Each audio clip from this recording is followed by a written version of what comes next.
Joining me now is Republican National Committee Chairman Michael Whatley. Mr. Chairman, great to have you this morning. Welcome back. It's great to be on with you, Maria.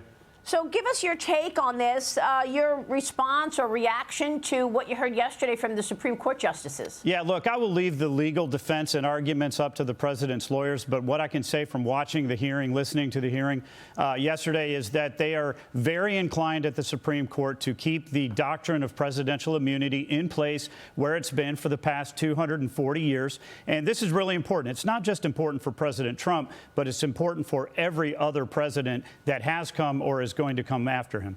Yeah, I think that's a great point. Meanwhile, a new research poll shows where a majority of voters are putting their doubt in the Trump-Biden matchup. Just 15% of voters feel extremely or very confident that Joe Biden is physically fit. 65% say he is not at all fit enough to be president. Voters are confident in President Trump's physical fitness, but they claim they're less confident that he will act in an ethical way in office. 26% feeling extremely confident on that, while 59% say not at all. Michael, you're talking to donors all the time and constituents. What are you hearing from people out there regarding this issue? What people are saying to me and what we're hearing from all across the country is that President Biden is not the right man to be leading this country, excuse me. There's no question about it. When you think about the 4 years under Donald Trump, the 4 years that we've seen under Joe Biden, that America and the world are in a much better place when we have a strong America. And that is true whether it's the economy, it's our homeland security, it's national security. We need to have a strong place in the world. We're not going to have that with Joe Biden at the helm, and we will have that with President Trump. And we see that in poll after poll. A new poll from University of North Florida shows President Trump leading President Biden nationally by 2 points. Biden claims he thinks Florida is in play. Even opening his first field campaign office in the state, President Trump is feeling confident about flipping New York red. Watch this. There's a new poll out that shows you're 10 points behind President Biden in New York. Do you think it's doable to win New York? We're very close in New York. I think we're going to do very well, and we're going to make a play for New York. We're going to run very hard in New York.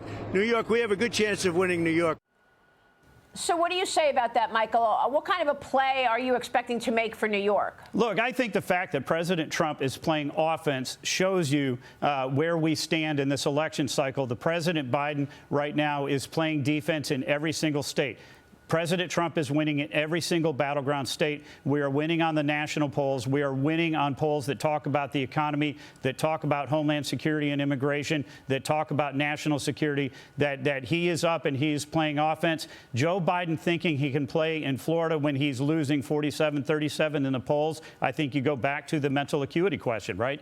Look, the president is able to put places in play right now. Look what he did in New York just earlier this week when he went to visit a construction site and had construction workers shouting USA, USA, USA. Look at what happened when he ran around the corner to a bodega. Look at what happened when he went down to Atlanta to a Chick-fil-A. He is a man right now who is connecting with all Americans, and Joe Biden, unfortunately, is just not able to do it. Actually, it was kind of fun to look at the contrast yesterday when President Trump was on a construction site. Joe Biden was still in bed. Yeah, we're showing that video right now. They were saying, we want Trump, USA. It was great to see him there. And he does this at 6:30 in the morning, trying to jam in campaign appearances in the middle of these court appearances and this trial underway. Let's talk about your priorities as chairman of the RNC, because I know the RNC has not been this aligned with the president in a long time. President Trump raking in over $50 million at that Florida fundraiser earlier this month, marking a single event record.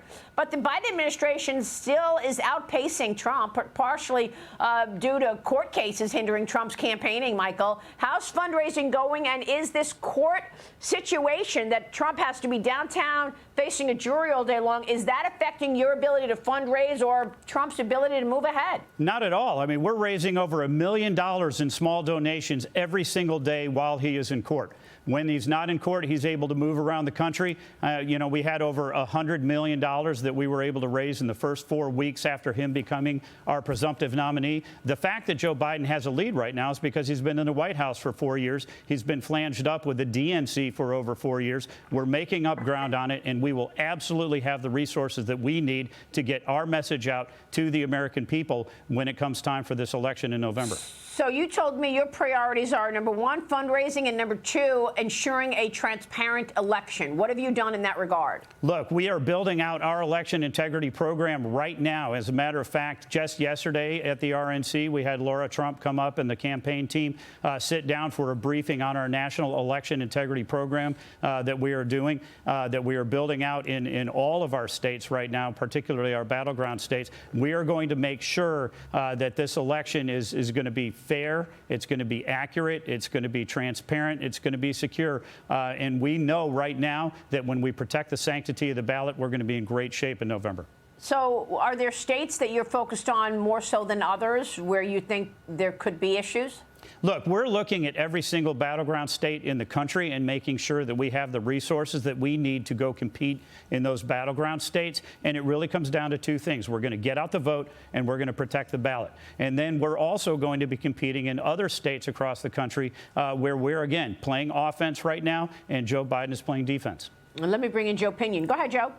Yeah, Chairman, obviously you're hitting all the key points. Obviously, Democrats have become quite efficient at basically harvesting votes all across the countryside. Certainly, we know about the Grow Your Vote, formerly Bank Your Vote effort to try to combat that. But I want to speak specifically also about the primary, where we spent, by some estimates, over $2 billion on a contest that was basically assured from the beginning. How do you work with some of those donors at the large-scale level to bring them back into the fold as we look to making sure that this weekend that Bernie's presidency comes to an end? They're coming back. We are already seeing a large number of those donors who supported Governor DeSantis, who supported Governor Haley, have already come on board. As Maria just mentioned, we had a fantastic kickoff dinner down in Palm Beach a few weeks ago. And I am having conversations with a number of those folks on a daily basis. The president is having conversations with those folks. We right now are far more unified as a party than the Democrats are. You look at it in poll after poll after poll, that we have the base. We are getting the voters lined up. The donors are coming on board. We're going to have the resources, without a doubt, to make sure that we get our message out to the voters when it comes time for this election in November. And before you go, Michael, a lot of conversation about the 10 million illegals in this country, and there are some Republicans who believe that the whole point of this wide open border is so that those people can become voters of the Democrat Party. We already know that it's impacted the census. So are you worried about illegals voting in this election? Do you have plans in place to ensure that everybody who votes is legally an American citizen? We are very concerned about it. And a matter of fact, since I have become the chair, we filed 3 different lawsuits around the country to make sure that only American citizens can vote. We are going to be all over that. That's one of our key tenets. When we look at election integrity on the legal side, we want to make sure that when people are voting by mail, that those are protected ballots. We want to make sure that people are registered to vote the right way, and only American citizens can vote. Yeah, it's an important question, given the fact that you've got a sitting attorney general right now vowing to stop voter ID. I mean, you know, Merrick Garland actually said he's going to be stopping any efforts to have voter ID, which is a head scratcher. Mr. Chairman, always a pleasure. Come back soon. Thank you, sir. Yes, ma'am. Thank you so much. All right. Michael Whatley joining us this morning.